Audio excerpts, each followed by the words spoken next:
Welcome to The Explainer. Today, we're diving into that deep, frustrating feeling of being totally stuck. This quote just nails it, right? That feeling of paralysis where you can't connect thought to action. It's like you're just floating through, disconnected from your own wants and desires.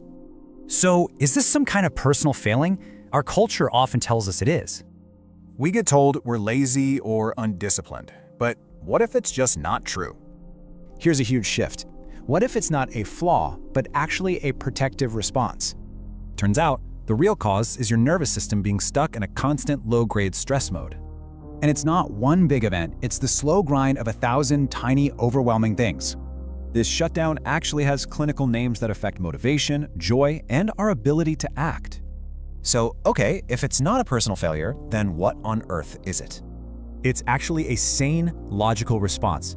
Your brain is making a calculated move to survive. And that brings us to the core idea, psychological hibernation. It's a defense mechanism. I love this metaphor. Your mind is just retreating to survive an impossible environment. Think of it like your brain doing triage, pulling the emergency brake to conserve energy.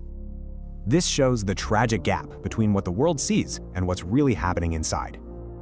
And this is the absolute key takeaway. The paralysis itself, it's not the disease. No, it's the symptom, a sign that something in your environment is deeply wrong. So why does your brain just pull the emergency brake sometimes? It's definitely not a conscious choice. Think of your mind like a battery, and you really can't shame a battery into holding a charge. So, in this explainer, we're going to uncover the 3 big energy leaks responsible for that drain. All right, leak number 1. It's the slow, constant drip of chronic stress we all feel.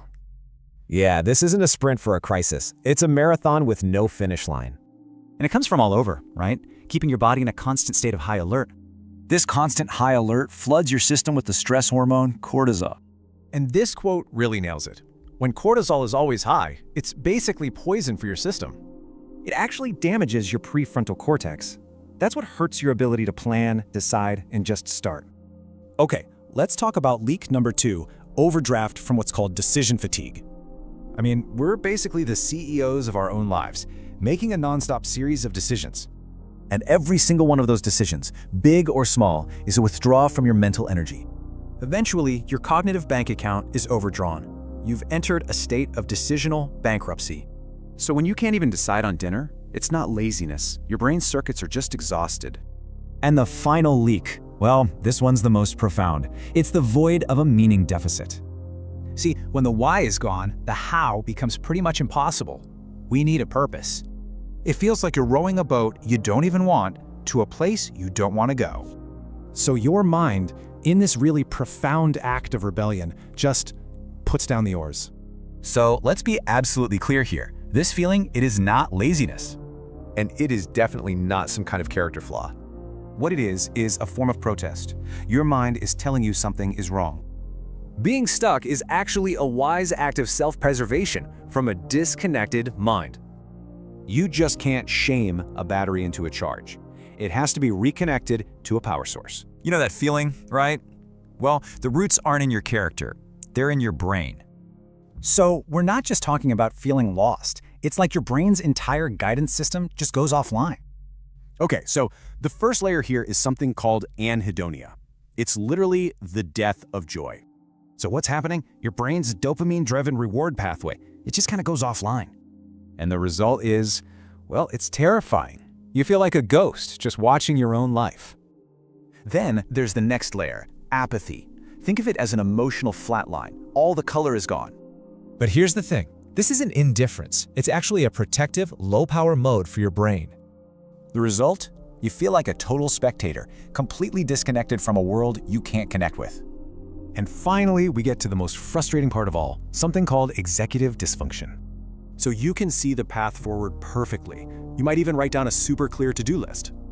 But there's this chasm, an invisible wall between thinking about it and actually doing it. It's that silent, screaming paralysis we talked about. The driver is turning the wheel, but the car isn't moving. So let's be really clear here.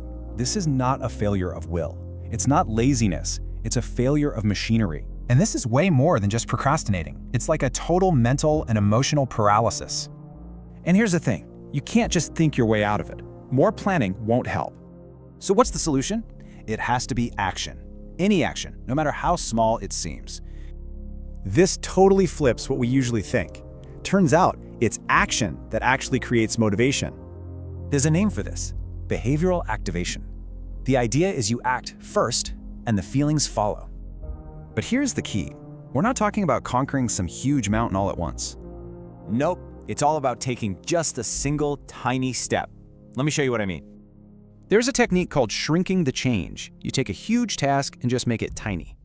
For instance, write a novel? That's paralyzing. But write one sentence? Totally doable. Or clean the whole kitchen. Overwhelming. But putting just one dish away? You can do that. The whole point of this one tiny action is just to create a little spark. That's it. It's just enough evidence to prove to your brain that the story of I can't isn't true. Okay, but here's a really important part. You have to do this without any self-judgment. So you just put the dish away. You don't have to feel good. Just notice that you did it.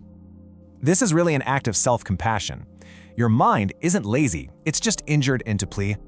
So what's really going on here? Well, being stuck isn't some kind of personal failure. It's actually a signal, kind of like your mind's check engine light suddenly turning on. It's warning you that something in your life, your job, a relationship, is just not working. That feeling of paralysis, it's really just telling you to stop. Stop doing what's draining you. So the real journey isn't just about moving again, it's about listening to what that signal is saying.